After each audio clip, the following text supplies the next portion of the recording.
Hello दोस्तों, आप सभी का फिर से हमारा यूट्यूब चैनल पर स्वागत है।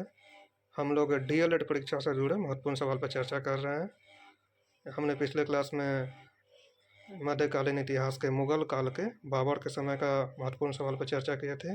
अब हम लोग उसी सिलसिला को आगे बढ़ाते हैं। अब हम लोग मुगल काल के हुमायूं से जुड़े हुए महत्वपूर्ण सवाल पर चर्चा करेंगे। और ये भी एक बहुत ही महत्वपूर्ण काल था। मुगल काल का जो हुमायूं का पीरियड था, ये भी बहुत महत्वपूर्ण काल है। तो चलिए शुरू करते हैं। यहाँ आप देख सकते हैं, मुगल काल में हुमायूं का शासनकाल जो था 1530 से लेकर 1540 ईस्वी, ये पहला पीरियड था। फिर दूसरा जो शासनकाल था उनका 1555 से लेकर 1556 ईस्वी तक इसका दूसरा शासनकाल था। तो चलिए तो पहला सवाल है, हुमायूं का जन्म कब और कहाँ हुआ था? ए ऑप्शन 1506 ईस्वी काबुल, बी 1508 ईस्वी काबुल, सी 1510 ईस्वी आगरा, डी 1504 ईस्वी लाहौर। इसका उत्तर होगा बी 1508 ईस्वी 1508 ईस्वी काबुल। क्वेश्चन नंबर 2, हुमायूं का पूरा नाम क्या था? ए जलालुद्दीन मोहम्मद हुमायूं, बी नसरुद्दीन मोहम्मद हुमायूं, सी शमसुद्दीन मोहम्मद हुमायूं, डी फखरुद्दीन मोहम्मद हुमायूं। इसका उत्तर बी होगा नसरुद्दीन मोहम्मद हुमायूं। क्वेश्चन नंबर 3, हुमायूं के माता का नाम क्या था?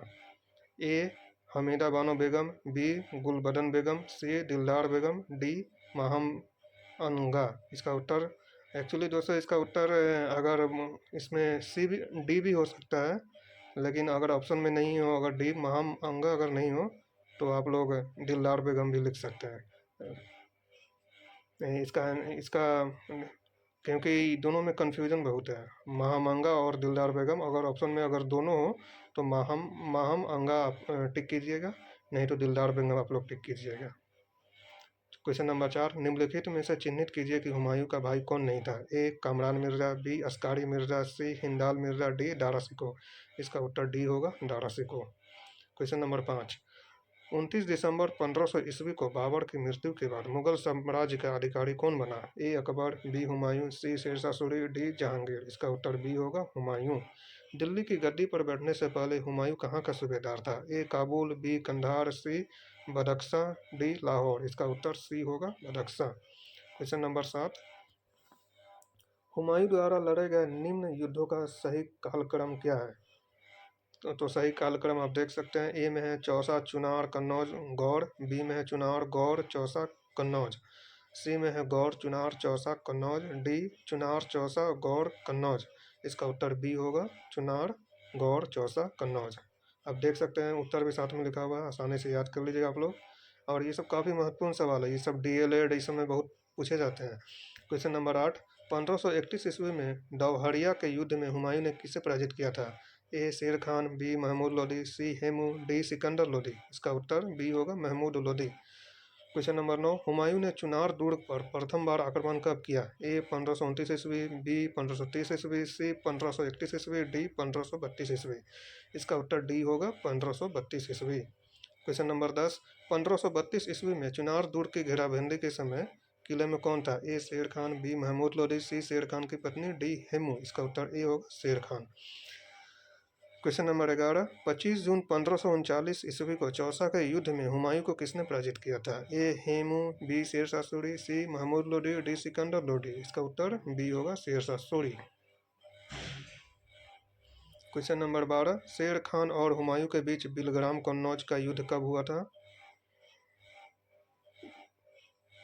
ए 1538 ईस्वी, बी 1539 ईस्वी, सी 1540 ईस्वी, डी 1541 ईस्वी। इसका उत्तर सी होगा 1540 ईस्वी। क्वेश्चन नंबर 13, किस युद्ध के बाद हुमायूं को हिंदुस्तान से बाहर कर दिया गया? ए पानीपत का प्रथम युद्ध, बी चौसा का युद्ध, सी कन्नौज का युद्ध, डी खानवा का युद्ध। इसका उत्तर सी होगा कन्नौज बलगराम का युद्ध, जो 1540 ईस्वी में हुआ था। क्वेश्चन नंबर 14, 1540 ईस्वी में पराजय के बाद हुमायूं ने निर्वासित कहाँ बिताया? यानी 1540 ईस्वी में जब वो हार गया तो उसके बाद अपना जीवन कहाँ बिताया अधिकांशतः? ए में है काबुल, बी कंधार, सी ईरान फारस, डी समरकंद। इसका उत्तर सी होगा ईरान फारस में। क्वेश्चन नंबर 15, 1555 ईस्वी में हुमायूं, नसीब खान और तातर बेग के बीच कौन सा युद्ध हुआ था? ए चौसा का युद्ध, बी कन्नौज बिलग्राम का युद्ध, सी सरहिंद का युद्ध, डी चुनार का युद्ध। इसका उत्तर सी होगा सरहिंद का युद्ध। क्वेश्चन नंबर 16, 1555 ईस्वी में हुमायूं की निर्णायक विजय किस युद्ध में हुई? ए मच्छीवाड़ा, बी सरहिंद, सी चौसा, डी कन्नौज। इसका उत्तर बी होगा, सरहिंद में। मुगल सत्ता की पुनर्स्थापना हुमायूं को किस युद्ध की विजय के फलस्वरूप मिली? ए चौसा का युद्ध, बी कन्नौज बिलग्राम का युद्ध, सी सरहिंद का युद्ध, डी चुनार का युद्ध। इसका उत्तर सी होगा, सरहिंद का युद्ध। क्वेश्चन नंबर 18, 22 जून 1555 ईस्वी को सरहिंद के युद्ध में हुमायूं ने कौन पराजित हुआ था? ए हेमू, बी सिकंदर सूरी, सी इब्राहिम लोदी, डी शेरशाह सूरी। इसका उत्तर बी होगा, सिकंदर सूरी। क्वेश्चन नंबर 19, हुमायूं ने दूसरी बार दिल्ली की गद्दी पर कब अधिकार किया? ए 1540 ईस्वी, बी 1545 ईस्वी, सी 1555 ईस्वी, डी 1556 ईस्वी। इसका उत्तर सी होगा, 1555 ईस्वी। 20, बंगाल के विरुद्ध अभियान का नेतृत्व किस मुगल सम्राट ने किया? ए बाबर, बी हुमायूं, सी अकबर, डी जहांगीर। इसका उत्तर बी होगा, हुमायूं। गुजरात में स्थानीय सफलता प्राप्त करने वाला पहला मुगल शासक कौन था? ए बाबर, बी हुमायूं, सी अकबर, डी जहांगीर। इसका उत्तर सी होगा, अकबर। दिल्ली के पुराना किला का निर्माण किस शासक के दौरान हुआ था? ए बाबर, बी हुमायूं, सी अकबर, डी शेरशाह सूरी। इसका उत्तर बी होगा, हुमायूं।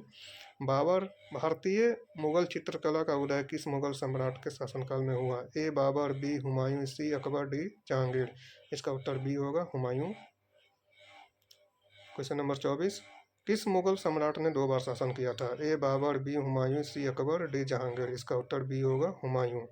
दोस्तों ये सब काफ़ी इंपॉर्टेंट सवाल सब है, आप इन सबको याद कर लीजिएगा। तो ये सब काफ़ी ज़रूरी है, और ये सब डीएलएड, बीएड और भी गवर्नमेंट जितने एग्ज़ाम है उन सब के लिए काफ़ी ज़रूरी है, तो आप लोग इसे अच्छे से याद कर लीजिएगा।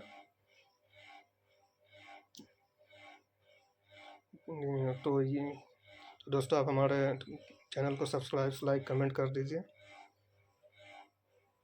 एक क्वेश्चन के बारे में मैं डिस्कशन करना चाहता हूँ, यहाँ पे है कि हुमायूं का माता का नाम क्या था? ये अक्सर ये काफ़ी ये कन्फ्यूजन वाला सवाल है, कहीं पे दिलदार बेगम लिखा हुआ है तो कहीं पे महम अंगा लिखा हुआ है। अगर दोनों ऑप्शन में दिया रहेगा महम अंगा और दिलदार बेगम, तो आप महम अंगा लिखिएगा। अगर दोनों में से कोई एक लिखेगा तो आप दोनों में से कोई एक को भी चुन सकते हैं। अगर दोनों दिलदार भी लिखा बेगम भी होगा और महम अंगा भी होगा तो आप महम अंगा को चुनिएगा, दिलदार बेगम आप छोड़ दीजिएगा। क्योंकि कहीं कहीं पर लिखा हुआ है, कहीं कहीं किसी किताब में दिलदार बेगम लिखा हुआ है तो किसी भी किताब में महम अंगा लिखा हुआ है, तो आप ज़्यादा बेहतर रहेगा महम अंगा लिखिएगा। तो ठीक है दोस्तों, हमारे चैनल को सब्सक्राइब, लाइक, कमेंट कर दीजिए। थैंक यू, और शेयर कर दीजिए।